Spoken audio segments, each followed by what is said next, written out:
It should be a really nice Louisiana matchup. What's up, everybody? It's your boy, Mr. Dugai, coming at y'all with another episode of Dropping Dimes with Mr. Dugai. And tonight I'm going to take a look ahead to preview Saturday morning's matchup as you have the UL Raging Cajuns taking on the Tulane Green Wave.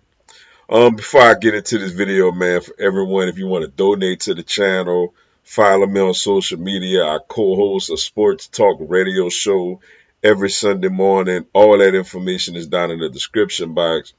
Also, if you subscribe to the channel, thank you. Greatly appreciate the love and support. Hit the like button for your boy and share the video with your folks. If you're new to the channel, welcome. Greatly appreciate you stopping by. Hit that subscribe button and like button and share the video with your folks also. UL and Tulane, man. This an interesting matchup. I like this matchup a lot, yo. For one, I am currently around the Lafayette, Louisiana area, so it feels good for me to take a look at UL, yo. But first, starting off with the visiting Tulane Green Wave. Man, Tulane, like, the last 2 weeks, you got to give them credit, man. They went for the fences. Tulane's scheduled opponents trying to get into this college football playoff.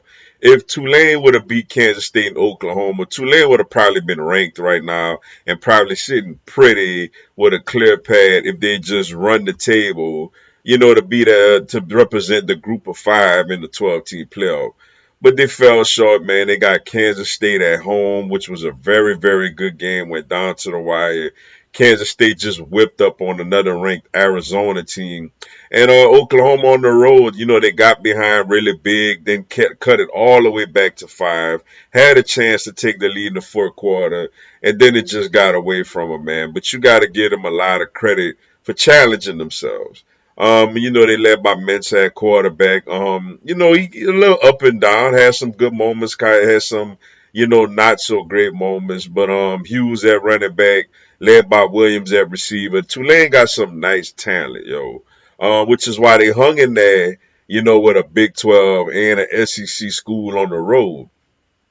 And now looking at the UL Cajuns, and look, I'm about to be hella biased, man. Not just because, I'm being hella biased, but he's also a really good player as well. Shout out to UL Louisiana Raging Cajun receiver, number 3, the sophomore, Harvey Broussard. Big shout out to him, man. I'm rooting for him. I'm following his story. Hope everything goes well with him. And the reason I'm shouting him out, not only because he's a really good player, he went to my alma mater, man. I'm gonna say Martinville Senior High grad, and so is he. So also Stephen Blanco and Cullen Charles are also over there as well. Not quite contributing yet, but Harvey Broussard, big time receiver. I'm looking for him to have a big year. Had some big performances so far. Looking for him to have a big year, yo, as he representing my alma mater. Ben Wildridge, a guy who's dealt with some injury situations, but he's back out there looking good. Zylan Perry running the ball. Bernard also at receiver. Cy on the defensive side of the ball. UL started off beating Grambling.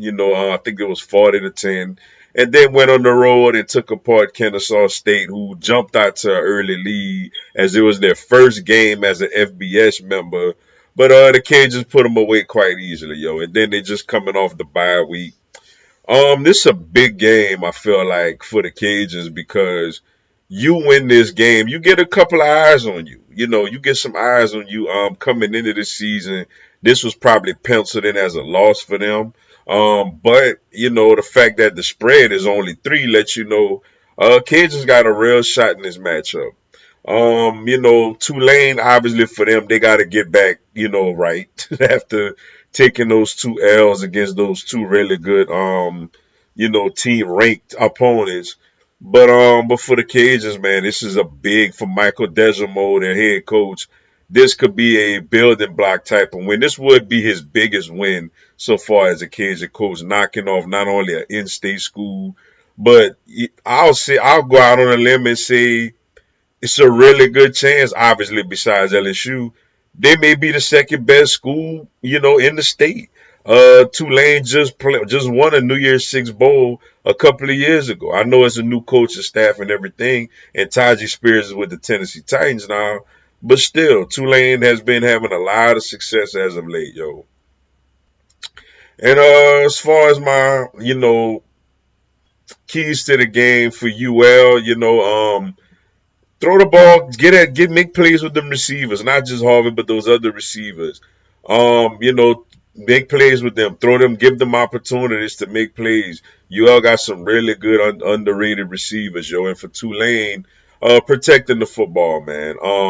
What cost them in both those games were turnovers. When the games were against Kansas State, they had the scoop and score for Kansas State, and against Oklahoma down 5, they threw the pick that turned the whole game around. So for Tulane is protecting the football, yo. As far as my pick, look, I know I'm a sound bias. Tulane is the better team. Tulane got higher expectations. Like I said, Tulane just played two ranked teams right to the wire. But I'm gonna go with the Cajuns with the upset here, man. 11 o'clock a.m. Central game. There's construction going on over there, so they're gonna try to pack the people into the place. With a week off with their offense, they riding high, they confident. People don't believe they can win. I'm gonna go with the Cajuns with the upset, yo. But with that being said, yo, that's all I got for y'all tonight. Appreciate y'all checking out the video. Hit the like button for your boy. Give me a subscribe. I'm gonna have LSU, NCAA, and content of my other teams throughout the year. Y'all have a blessed one. Go Tigers.